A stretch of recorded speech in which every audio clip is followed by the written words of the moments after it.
the last few interactions with senior officers from the armed forces, what they were also telling me is that, this needs to be done silently without any public differences, and that is not very becoming of the institutions that we've built.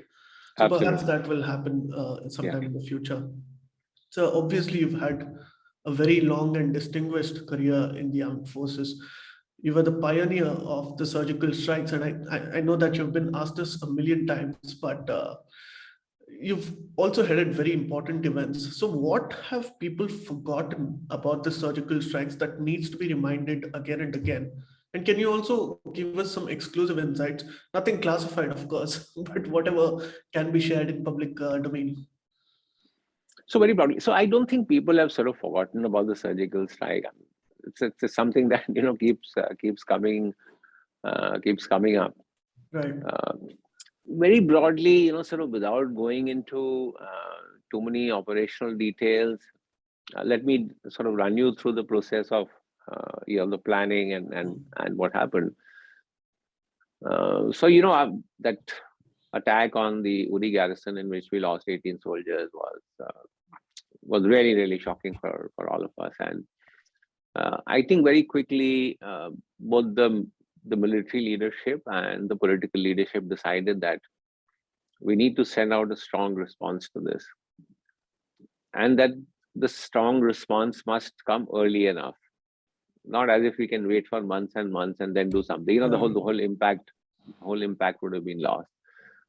So we immediately sort of got around to planning for the strikes. Fortunately, our special forces had been training for this contingency for almost a year, which was why we were able to sort of very quickly, put the operation in place. So we did our planning process. I used to, quietly fly down to Delhi to discuss the plans and to brief the chief of the army staff. Come back, even within our own headquarters, very, very few people actually knew that the operation was going to take place, because we just didn't want any information about this to leak out. The operation was fairly complex in the sense that we had to hit, terrorist launch pads, and we had to do it at multiple places from across Jammu region to Kashmir region, over a frontage of almost 250 kilometers. Right. Multiple targets had to be hit. It had to be done the same night. And then, of course, our big concern was, people are going so deep inside. What happens if there are casualties or somebody gets hurt, and how to retrieve them? In fact, that was the really, really big sort of question in our heads, which we discussed and we debated for a long time. On the night of the operation, after what we call last light, as soon as the sun goes down, the teams went across the line of control, and the targets were actually behind Pakistan's line of forward defenses. The line of control is perhaps among the most heavily guarded borders in the world from both sides. And so our soldiers had to actually cross the front line of defenses, go behind, attack the targets. And of course, once the attack takes place, surprise is completely lost. And then also return, which was the more sort of dangerous part.